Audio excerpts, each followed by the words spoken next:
Hi friends, விண்வெளியின் ஆழமான பகுதிக்கும் கடலின் இருண்ட பிரதேசத்துக்கும் நிறைய ஆச்சரியமான தொடர்பு இருக்குன்னு உங்களுக்கு தெரியுமா?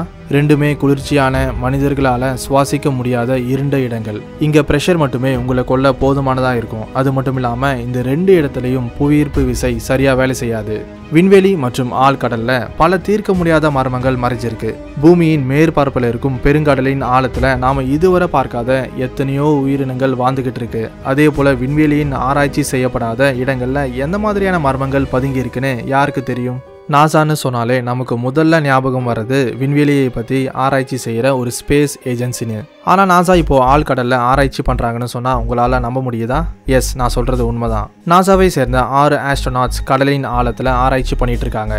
சரி, நாசா கடலின் இந்த இருண்ட பிரதேசத்தில் என்ன கண்டுபிடிக்க முயற்சி செய்யுது? இதை பற்றி இன்னைக்கு இந்த வீடியோவில் டீட்டெயில்டாக சொல்ல போகிறேன். இந்த வீடியோவை ஸ்கிப் பண்ணாமல் கடைசி வரை பார்த்தீங்கன்னா கண்டிப்பாக நீங்கள் நிறைய ஆச்சரியமான விஷயங்களை தெரிஞ்சுப்பீங்க. வீடியோக்குள்ளே போகிறதுக்கு முன்னாடி ஒரு சின்ன வேண்டுகோள். நிறைய பேர் நம்ம சேனலை சப்ஸ்கிரைப் பண்ணி சப்போர்ட் பண்ணுறீங்க, அதுக்காக ரொம்ப தேங்க்ஸ். ஆனால் அதில் சில பேர் மட்டும் சப்ஸ்கிரைப் பண்ணாமல் நம்மளோட வீடியோஸை பார்த்துக்கிட்டு இருக்காங்க.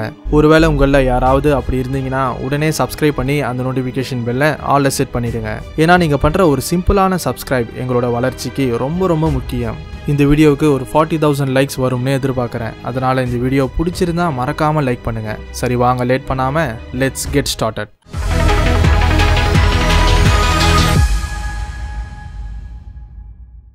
1957 வருஷத்தில் நாசா ஆரம்பிக்கிறதுக்கு ஒரு வருஷத்துக்கு முன்னாடி ராயல் சொசைட்டி ஆஃப் ஆர்ட்ஸ் அப்படிங்கிற பேப்பர் வெளியிடப்பட்டுச்சு. இது மூலமாக என்ன தெரிய வந்ததுன்னா பூமியின் 3ல் 2 பங்கு தண்ணியால் மூடப்பட்டிருக்குன்னு. கடலின் மேற்பரப்பை பற்றி ஆராய்ச்சி செய்ய எக்கோ சவுண்டிங் டெக்னாலஜியை விஞ்ஞானிகள் பயன்படுத்தினாங்க. ஆனால் கடலுக்கு அடியில் உள்ள உலகம் எப்படி இருக்கும்னு யாருக்கும் சரியாக தெரியாது. மனித அறிவுக்கு எட்டாத விண்வெளியில் இருக்கிற நிறைய புது விஷயங்களை ஆராய்ச்சி பண்ண நாசா அப்படிங்கிற ஸ்பேஸ் ஏஜென்சி 1958 ஆரம்பிக்கப்பட்டது. இதுக்காக அவங்க விண்வெளி வாகனங்களை பயன்படுத்தினாங்க. ஆரம்பத்தில் ஆழ்கடலை பற்றி ஆராய்ச்சி செய்ய அவங்களுக்கு ஆர்வம் இல்லாமல் இருந்தாலும் 1978 வருஷத்தில் நாசா சிசாட் அப்படிங்கிற அவங்களோட முதல் சேட்டலைட் உதவியால் கடலை கண்காணிக்க ஆரம்பித்தாங்க. இது மூலமாக கடல் மேற்பரப்பின் வெப்பநிலை, காற்றின் வேகம், அலைகளோட உயரம் மாதிரியான விஷயங்களுக்கு சம்மந்தப்பட்ட டேட்டாஸை சேகரித்தாங்க. இந்த டேட்டாஸ் பூமியின் கிளைமேட் சேஞ்சஸை பற்றி தெரிஞ்சுக்க உதவியாக இருந்துச்சு. அது மட்டும் இல்லாமல் 1987 வருஷத்தில் ஃப்ளோரிடாவின் கீ லார்கோ அப்படிங்கிற இடத்துல இருந்து சுமார் 6 கிலோமீட்டர் தூரத்தில் கடலுக்கு அடியில் அக்வேரியஸ் ரீஃப் பேஸ் அப்படிங்கிற ஆராய்ச்சி ஆய்வகம் கட்டப்பட்டது. கடலின் 20 மீட்டர் ஆழத்தில் இருக்கிற இந்த ரிசர்ச் லேப்ல மொத்தமாக 3 ரூம்ஸ் இருக்கு. இதில் 6 அக்வானாட்ஸ் கிட்டத்தட்ட 7 நாள் வரைக்கும் தங்க முடியும். இந்த அளவுக்கு ஆழத்தில் அவங்க ஆராய்ச்சி செய்யும்போது அந்த ஆழ்கடலின் அழுத்தம் அவங்கள எதுவும் செய்யாதான்னு கேட்டிங்கன்னா கண்டிப்பாக இல்லை. ஏன்னா இதுக்காக அவங்க சேச்சுரேஷன் டைவிங் அப்படிங்கிற டெக்னிக்கை பயன்படுத்துவாங்க. அதே போல் 2001 நாசா மற்றும் ESA அதாவது யூரோப்பியன் ஸ்பேஸ் ஏஜென்சி கடலுக்கு அடியில் ஒரு பயிற்சி இடத்தை உருவாக்குனாங்க. இதுக்கான காரணம் எப்படி விண்வெளியில் ஆராய்ச்சி கடினமான விஷயமா இருக்கோ ஆழ்கடலில் நிலைமை இன்னும் மோசமாக இருக்கும். அது மட்டும் இல்லாமல் நான் ஏற்கனவே சொன்ன மாதிரி ஆழ்கடல் மற்றும் விண்வெளியில் நிலைமைகள் கிட்டத்தட்ட ஒரே மாதிரி தான் இருக்கும். அதனால ஆஸ்ட்ரோநாட்ஸ் இந்த ஆழ்கடல் பேஸில் பயிற்சி எடுக்கும்போது அது விண்வெளி ஆராய்ச்சிக்கு ரொம்ப உதவியாக இருக்கும். நாசா நீமோ அப்படிங்கிற ப்ரோக்ராமை 2001 ஆரம்பித்தாங்க. அதாவது NASA extreme environment mission operations. அதே வருஷத்தில் அவங்களோட ஆஸ்ட்ரோநாட்ஸை அந்த ஆழ்கடல் பேஸுக்கு அனுப்புனாங்க. இதுவரை 23 நீமோ மிஷின்ஸ் நடந்திருக்கு. இதில் வெவ்வேறு நாட்டை சேர்ந்த விண்வெளி வீரர்கள் பயிற்சி பெற்றிருக்காங்க. அப்படி இந்த பேஸில் ஆஸ்ட்ரோநாட்ஸ் 3 வாரங்களுக்கு அக்வானாட்ஸாக இருப்பாங்க. இது பூமிக்கு வெளியே நடக்கிற விண்வெளி பயணத்துக்கு அவங்கள தயார்படுத்தும். எப்போ அந்த ஆஸ்ட்ரோநாட்ஸ் விண்வெளி, மார்ஸ் அப்படி இல்லைனா நிலவுக்கு பயணம் பண்ணுறாங்களோ அப்போதான் அந்த ஆழ்கடல் ட்ரைனிங் பேஸ்ல வெளியே வருவாங்க. வெறும் நாசா அவங்களோட விண்வெளி வீரர்களுக்கு ஆழ்கடலை பயிற்சி தரது மட்டும் இல்லாமல் கண்டிப்பாக ஒரு நாள் மற்ற கிரகங்களுக்கு போய் அங்கே இருக்கிற கடல்களை ஆராய்ச்சி செய்ய அவங்களோட மிஷின்ஸ்க்கும் பயிற்சி கொடுப்பாங்க. நாம் வாழும் சூரிய குடும்பத்தில் வெறும் பூமி மட்டும் இல்லாமல் இன்னும் எத்தனையோ கிரகங்களில் மிகப்பெரிய பெருங்கடல்கள் இருக்குது. உதாரணமாக ஜூபிட்டரின் யூரோப்பா மற்றும் சாட்டனின் என்சிலாடிஸ் அப்படிங்கிற நிலவுகளின் மேற்பரப்புக்கு பல கிலோமீட்டர் ஆழத்தில் அதிகப்படியான தண்ணி இருக்குன்னு விஞ்ஞானிகள் சொல்கிறாங்க. பூமியை விட 3 மடங்கு சின்னதாக இருக்கிற இந்த யூரோப்பா நிலவில் நம்மளோட பூமியில் இருக்கிற எல்லா பெருங்கடல்களை ஒன்னா சேர்த்தா எந்த அளவுக்கு தண்ணி வருமோ அதை விட 2 மடங்கு தண்ணி இருக்கும்னு விஞ்ஞானிகள் நம்புறாங்க. இங்க நாம கவனிக்க வேண்டிய விஷயம் என்னன்னா, இந்த யூரோப்பா நிலவு ரொம்ப தூரத்துல இருக்கிறதுனால சூரிய வெளிச்சம் அங்க போய் சேராது. அதனால இங்க இருக்கிற தண்ணி பனிக்கட்டி வடிவத்துல இருக்கும்னு சொல்லப்படுது. அப்படி பனிக்கட்டி வடிவத்துல இருக்கும் இந்த பெருங்கடல்ல உயிர் பிறந்திருக்குமா அப்படிங்கிறது விஞ்ஞானிகளின் சந்தேகம். இதை கண்டுபிடிக்க அவங்க அட்வான்ஸ்டு டெக்னாலஜியை பயன்படுத்த வேண்டியதா இருக்கும். இதுக்காக நாசா 2024ஆம் ஆண்டு அக்டோபர் 10ஆம் தேதி யூரோப்பா கிளிப்பர் அப்படிங்கிற மிஷினை லான்ச் பண்ண போறாங்க. நாசா இதுவரை மற்ற கிரகங்களின் பயணத்துக்காக உருவாக்கிய மிகப்பெரிய ஸ்பேஸ் கிராஃப்ட் இதுதான். அப்படி இந்த ஸ்பேஸ் கிராஃப்ட் யூரோப்பா நிலவை சுற்றி வரும்போது அதோட மேற்பரப்பில் இருக்கிற பனிக்கட்டிகளை பற்றி நிறைய புது விஷயங்களை தெரிஞ்சுக்க முடியும். இந்த யூரோப்பா கிளிப்பர் மிஷின் எதிர்கால ஆராய்ச்சிக்கு ஒரு அடித்தளமாக அமைய போகுது. கண்டிப்பாக எதிர்காலத்தில் எதனா ஒரு நாள் கிரையோபாட் அப்படிங்கிற ரோபோட் 10 கிலோமீட்டர் ஆழத்துக்கு போய் அணுசக்தியால் இயங்கும் ரேடியேட்டர்ஸை பயன்படுத்தி அந்த பனிக்கட்டியை உருக்கி அதுக்குள்ளே இருக்கிற மர்மங்களை கண்டுபிடிக்கும். பனிக்கட்டிக்கு அடியில் போன உடனே சிக்னல்ஸ் கிடைக்காது. கிரையோபாட்டுடன் இணைக்கப்பட்டிருக்கிற கேபிள் மூலமா செய்திகள் அனுப்பப்படும். இதுக்காக அந்த கிரையோபாட் இன்னும் 100 கிலோமீட்டர் ஆழத்திலிருந்து 200 கிலோமீட்டர் ஆழத்துக்கு போக வேண்டியதா இருக்கும். இது ரொம்ப கஷ்டமான வேலை. ஏன்னா பனிக்கட்டியின் ஆழத்துக்கு போக போக அங்க பிரஷர் அதிகமாகும். யூரோப்பாவின் பனிக்கட்டிக்கு அடியில் உயிர் இருப்பதற்கான எதனா ஆதாரங்கள் விஞ்ஞானிகளுக்கு கிடைக்குமா? உண்மையாக சொல்லப்போனால் இதுவரை பூமியை தவிர வேற எந்த கிரகத்திலும் உயிரினங்கள் இருப்பதற்கான உறுதியான ஆதாரம் கிடைக்கல. இருந்தாலும் அதை எப்படியாவது கண்டுபிடிக்க விஞ்ஞானிகள் தீவிரமாக தேடிட்டு இருக்காங்க.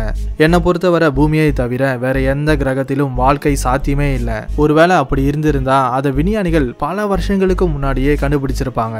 இன்னும் சொல்லப்போனால் பூமியில் இருக்கிற கடலை பற்றி 95% ஆராயப்படாம தான் இருக்கு. இதை ஆராய இன்னும் எவ்வளோ தசாப்தங்கள் ஆகும்னு யாருக்கு தெரியும்? ஒவ்வொரு வருஷமும் ஆழ்கடல்ல நிறைய புது விஷயங்களை கண்டுபிடிக்கிறாங்க. இது நம்மளோட பூமியின் கடந்த காலத்தை பற்றி தெரிஞ்சுக்கவும் எதிர்காலத்தை எப்படி மேம்படுத்த முடியும்னு அதுக்கு சம்மந்தப்பட்ட ஆதாரங்கள் கண்டுபிடிக்கப்பட்டாலுமே கடலை முழுமையாக ஆராய முடியாதுன்னு சில விஞ்ஞானிகள் உறுதியாக சொல்கிறாங்க. இதுக்கான காரணம் tectonic plates, volcano eruption, earthquakes, climate change மாதிரியான இயற்கையான நிகழ்வுகளால் பூமி தொடர்ந்து மாறிக்கிட்டே தான் இருக்குது. அது மட்டும் இல்லாமல் ப்ரெஷர் ஒரு முக்கியமான பிரச்சனையாக இருக்குது. பூமியில் இருக்கிற பெருங்கடல்களின் ஆழமான பகுதி வெறும் 11 கிலோமீட்டர் மட்டும்தான். ஆனால் யூரோப்பா நிலவுக்கும் பூமிக்கும் இடையே இருக்கிற ஈர்ப்பு வேறுபாடுகள் காரணமாக நீங்கள் நினைக்கிறத விட இங்கே ப்ரெஷர் பல மடங்கு அதிகமாக இருக்கும். யூரோப்பாவின் கடல்ல 100 கிலோமீட்டர் ஆழத்தில் 130 to 260 மெகா பாஸ்கல் ப்ரெஷர் இருக்கும்னு கருதப்படுது. அதாவது 18 டன் பர் ஸ்கொயர் இன்ச். உங்களுக்கு புரியும்படி சொல்லணும்னா மேரியானா ட்ரென்ச்சில் சுமார் 8 ton per square inch pressure இருக்கும். இந்த ப்ரெஷர் ஒரு கார் மேலே நிற்கும் 1000 யானைகளோட எடைக்கு சமம். இப்படி இருக்கும்போது யூரோப்பாவின் நிலவின் 100 கிலோமீட்டர் ஆழத்தில் இருக்கிற ப்ரெஷர் பூமியின் கடல்ல வெறும் 26 கிலோமீட்டர் ஆழத்திலேயே இருக்கும்.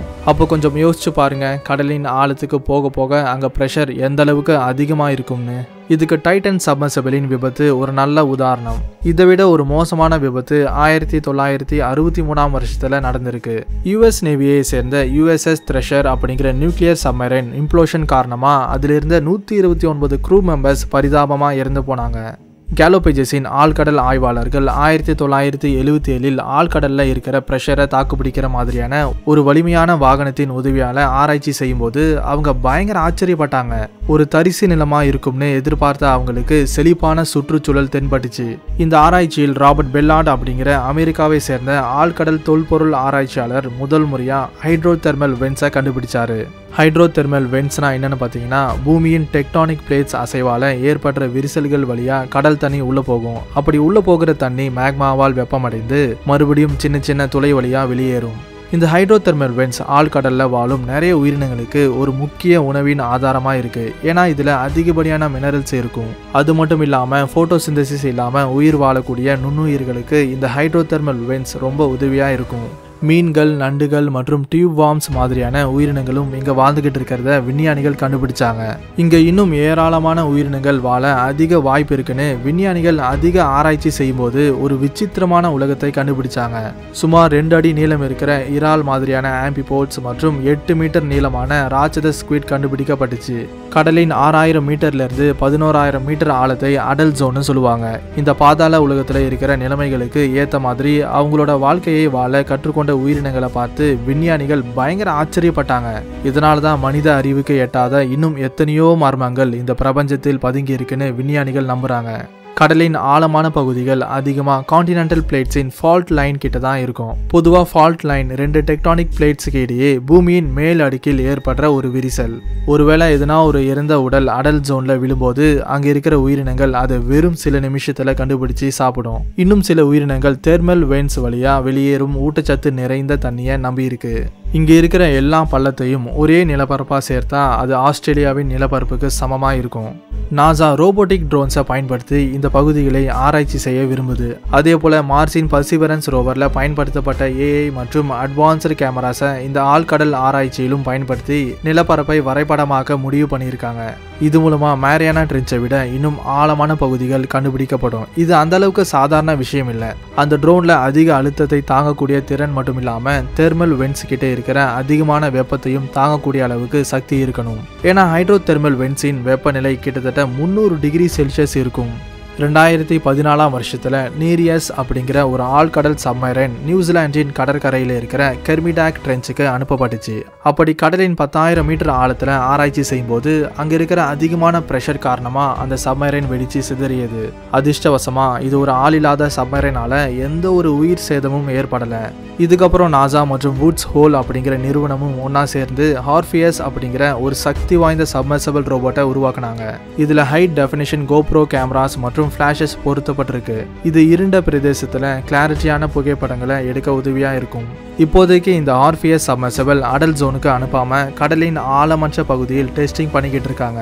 ஒருவேளை இது சக்சஸ் ஆனா எதிர்காலத்துல ஜூபிட்டரின் யூரோப்பா நிலவுக்கு இந்த ரோபோட்டை ராக்கெட் உதவியால அனுப்பி ஆராய்ச்சி செய்யப்படும்னு நம்பப்படுது.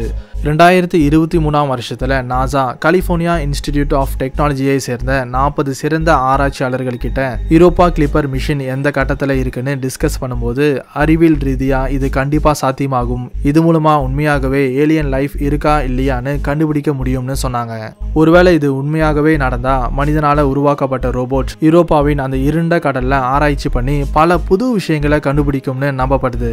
இந்த மாதிரியான மிஷன் வெறும் ஹாலிவுட் படத்துல மட்டும்தான் நடக்குமா இல்ல நிஜ வாழ்க்கையில கூட நடக்குமான்னு காலம்தான் பதில் சொல்லணும். ஜேம்ஸ் வெப் ஸ்பேஸ் டெலஸ்கோப் பூமியிலிருந்து சுமார் 120 லைட் இயர்ஸ் தூரத்தில் இருக்கிற K2-18b அப்படிங்கிற எக்ஸோ பிளானட்டின் வளிமண்டலத்தில் வாழ்க்கை இருப்பதற்கான அறிகுறிகள் கண்டுபிடிச்சது. இந்த கிரகத்தின் மேற்பரப்புக்கு அடியில் அதிகமான தண்ணி கடல் வடிவத்தில் இருக்கலாம்னு விஞ்ஞானிகள் நம்புறாங்க. பூமியில் வாழும் உயிரினங்களால குறிப்பா கடல்ல வாழும் ஃபைட்டோ பிளான்டான்ஸ் மட்டுமே உற்பத்தி செய்யற டைமெத்தில் சல்ஃபைடு அப்படிங்கிற கெமிக்கல் இந்த கிரகத்தில் கண்டுபிடிக்கப்பட்டுச்சு. இது மற்ற கிரகங்களில் வாழ்க்கை இருக்குன்னு சொல்றதுக்கு உறுதியான ஆதாரமா இல்லாம போனாலும் விஞ்ஞானிகளுக்கு ஏலியன் லைஃப்ல சின்ன நம்பிக்கையே தந்திருக்கு. வெறும் யூரோப்பாவில் மட்டுமில்லாம என்சிலாடஸ், காலிஸ்டோ, கானிமேட் மாதிரியான நிலவிலும் தண்ணி இருக்குன்னு விஞ்ஞானிகள் கண்டுபிடிச்சிருக்காங்க. ஆச்சரியமான விஷயம் என்னன்னா பூமியின் கடல்ல இருக்கிற மாதிரியே இந்த தண்ணியில கூட சோடியம் குளோரைடு இருக்குன்னு தெரிய வந்தது. இது வாழ்க்கைக்கு ஒரு நல்ல அடித்தளமா இருக்கு. ஒருவேளை இங்க வாழ்க்கை இருந்தாலும் உயிரினங்கள் கெமோசிந்தசிஸ் செயல்முறையை தான் நம்பி இருக்குன்னு விஞ்ஞானிகள் சொல்றாங்க. ஏன்னா இங்க சூரிய வெளிச்சம் இல்லாத காரணத்தால போட்டோசிந்தசிஸ் செயல்முறை சாத்தியமில்லை. கெமோசிந்தசிஸ் அப்படிங்கிறது கெமிக்கல் எனர்ஜியை பயன்படுத்தி பாக்டீரியாஸ் அப்படி இல்லைனா மற்ற உயிரினங்கள் அதுங்களோட உணவை உருவாக்குறது. பூமியில் வாழ்ந்துட்டு இருக்கிற எல்லா உயிரினங்களும் தண்ணியை அதிகமாக சார்ந்து இருக்கு. இப்படி இருக்கும்போது நாம தண்ணியை எந்த அளவுக்கு கவனமா பயன்படுத்தணும்னு கொஞ்சம் யோசிச்சு பாருங்க. அடர்த்தியான காடுகள் மற்றும் வறண்ட பாலைவனத்தை ஆராய்ச்சி பண்றதை விட ஆழ்கடல் ஆராய்ச்சி திகிலா இருக்கும், அதே சமயம் சுவாரஸ்யமா இருக்கும். நீங்க கடலின் ஆழத்துக்கு போக போக சூரிய வெளிச்சம் மெதுவா குறையும். நீங்க ஒரு முழுமையான இருண்ட உலகத்துக்குள்ள நுழைவீங்க. அங்க சப்மரைனின் வெளிச்சம் மற்றும் பயோலூமினசன்ஸ் உயிரினங்களின் வெளிச்சத்தை தவிர வேற எந்த வெளிச்சத்தையும் பார்க்க முடியாது. ஆனா உங்களால இங்க பல விசித்திரமான அற்புதமான உயிரினங்களை பார்க்க முடியும். நாசா கடலின் 11 கிலோமீட்டர் ஆழமான பகுதியில், அதாவது அடல் ஜோன்ல உயிரினங்கள் எப்படி வாழ்ந்துட்டு இருக்கு அப்படிங்கிற ஆதாரத்தை தேடிட்டு இருக்கு. அப்படி பூமியின் ஆழ்கடல் வாழ்க்கையை பத்தி ஆராய்ச்சி பண்றதால மற்ற கிரகத்தில் இருக்கிற பெருங்கடல்ல வாழ்க்கை சாத்தியமா அப்படிங்கிற விஷயத்தை பத்தி விஞ்ஞானிகளுக்கு ஒரு கிளியர் கட் ஐடியா கிடைக்கும். பொறுத்திருந்து பார்க்கலாம் நாசா எதிர்காலத்துல எந்த மாதிரியான விஷயங்களை கண்டுபிடிக்க போகுதுன்னு. கண்டிப்பா இந்த வீடியோ உங்களுக்கு நிறைய புது விஷயங்களை தெரிஞ்சுக்க உதவியா இருந்திருக்கும்னு நம்புறேன். இந்த வீடியோ பிடிச்சிருந்தா லைக் பண்ணுங்க, ஷேர் பண்ணுங்க. இந்த மாதிரி இன்னும் நிறைய வீடியோஸை பார்க்க நம்ம சேனலை சப்ஸ்கிரைப் பண்ணி அந்த பெல் ஐக்கனை கிளிக் பண்ணுங்க. மறுபடியும் அடுத்த வீடியோல சந்திக்கலாம். தேங்க்ஸ் ஃபார் வாட்சிங்.